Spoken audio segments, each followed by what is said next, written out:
频繁搅局之后，美国遇到了3件麻烦事儿，开始为自己的胡作非为付出代价，大国博弈或迎来转折点。各位网友大家好，欢迎收看本期中程 Talk。 我们今天要说的是，美国巩固霸权的主要方式就是制造动乱。看看他在中东、亚太和乌克兰的所作所为，就能发现美国政府先是挑起区域对抗，然后再进行经济胁迫，最后便是趁机瓦解对手。不过呢，美国频繁搅局的下场就是麻烦事儿接连找上门了。最近美国就遇到了3个大麻烦，开始为自己的胡作非为付出代价。美国遭遇的第一个大麻烦，正如特朗普嘲讽的那样，拜登统治下的美国通货膨胀持续飙升，却想不出解决办法。如今大量航班取消，人们甚至无法搭乘飞机，美国的发展持续倒退。同时，特朗普还点出一个关键问题，拜登政府正在让美国深度进入一场战争，核战危险是越来越大。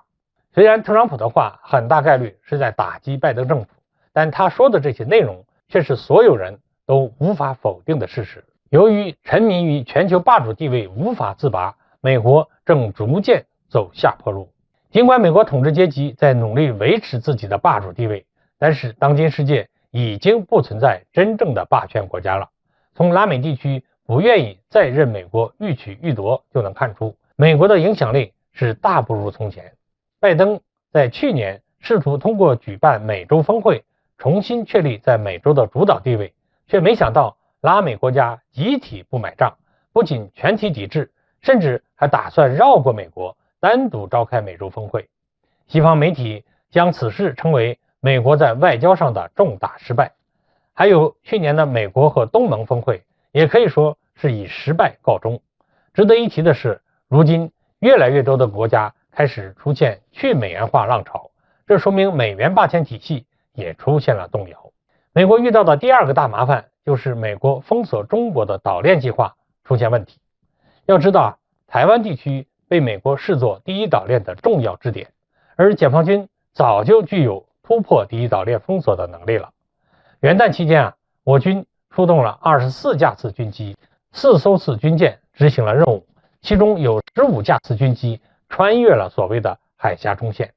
与以往战机巡台不同的是解放军此次行动更接近台湾岛。有消息称，歼11战机、歼10战机、歼16战机各4架次出现在了台岛北部新竹、桃园外海空域，多架无人机则从海峡中线南部延伸地带进入台湾所谓的西南空域。解放军这一行动不仅是在向台独势力释放震慑信号，告诉那些人，在解放军强大的军力面前，任何试图阻碍祖国统一的举动都注定是徒劳无益的。同时呢，也通过穿越所谓的海峡中线这一举动，明确警告美国，第一岛链早就名存实亡了，美国封锁中国的现状正在改变。这对美国来说无异于是晴天霹雳的坏消息。美国遇到的第3个大麻烦是半岛局势持续恶化。